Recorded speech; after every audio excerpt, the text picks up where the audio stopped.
Hello বন্ধুরা, সবাইকে শুভ দুপুর জানাচ্ছি। বুঝতে পারছি এটা চিংড়ি মাছ ভাজা হচ্ছে, কালো জিরে ফোড়ন দিয়েছি, আর এদিকে লতি সিদ্ধ করে নুন দিয়ে রেখে দিয়েছি, আর এদিকে একটু পেঁয়াজ, একটু টমেটো, একটু কাঁচা লঙ্কা কেটে রেখেছি। এটা লতিটা আমি আজকে সর্ষে আর পোস্ত বাটা দিয়ে করবো। তো চিংড়ি মাছটা একটু হালকা ভেজে নিই, দেখতে থাকো বন্ধুরা। আজকে হবে লতি দিয়ে চিংড়ি মাছ সর্ষে বাটা দিয়ে, অল্প সর্ষে বাটা দেবো, যেহেতু গরমকাল তো বেশি সর্ষে খাওয়া ভালো না বন্ধুরা, কিন্তু একটু দিতেও হয় এক একদিন। ঠিক আছে, এবারে দেখো পেঁয়াজটা টমেটোটা মোটামুটি একটু ভাজা হয়ে গেছে। এবারে আমি লতিটা দিয়ে দিচ্ছি।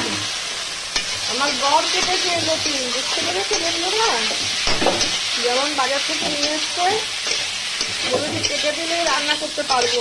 দেখো খুব সুন্দর করে কেটে দিয়েছে, বলো, খুব সুন্দর পরিষ্কার করে কেটে দিয়েছে, একদম পরিষ্কার করেছে।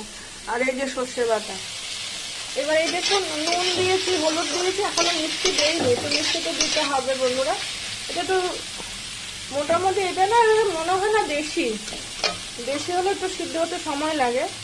এটা মোটামুটি জলে ইয়ে হয়ে গেছে, তো ঢাকা দিয়ে রেখে দেয় বন্ধুরা। এটা মোটামুটি ভাজা হয়ে গেছে, লতিটা মোটামুটি ভাজা হয়ে গেছে। এবারে আমি এই সর্ষে বাটা দিয়ে দিচ্ছি, অল্প একটু সর্ষে বাটা দেবো, বেশি দেবো না, গরম প্রচন্ড, বেশি সর্ষে বাটা দেবো না। মিষ্টি দিয়ে দিয়েছি বন্ধুরা। এবারে চিংড়ি মাছ কটাও দিয়ে দেবো, অল্প কটা চিংড়ি মাছ, আরও আছে চিংড়ি কিন্তু বেশি দেয়নি। আমি চিংড়ি মাছ খুব ভালোবাসি বন্ধুরা। একটুখানি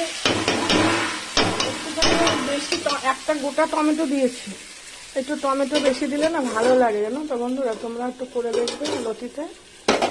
আবার একটু অনেক সময় যদি গলা ধরে খুব সম্ভব, তাহলে ওই টমেটোটা অনেক কাজ হয়। ঠিক আছে, চাপা রইলো, দেখতে থাকো বন্ধুরা। আমার লতিটা কিন্তু হয়ে গেছে, দেখেছো, একদম গোটা গোটা আছে, অথচ সিদ্ধ হয়ে গেছে, ভাঙিয়ে নিয়েছি, খুব সুন্দর হয়েছে, একদম টান টান করে ভাজা ভাজা করেছে। এটা অনেকটা পাতুরির মতো হয়েছে, কিন্তু পাতুরি না, কড়াইতেই আস্তে আস্তে হয়েছে। দেখো খুব সুন্দর হয়েছে, দেখতেও খুব সুন্দর হয়েছে, খেয়ে বলবো কেমন হয়েছে তোমাদেরকে। ঠিক আছে, রাখি, আমার লতিটা নামিয়ে দিচ্ছে এবারে। ঠিক আছে।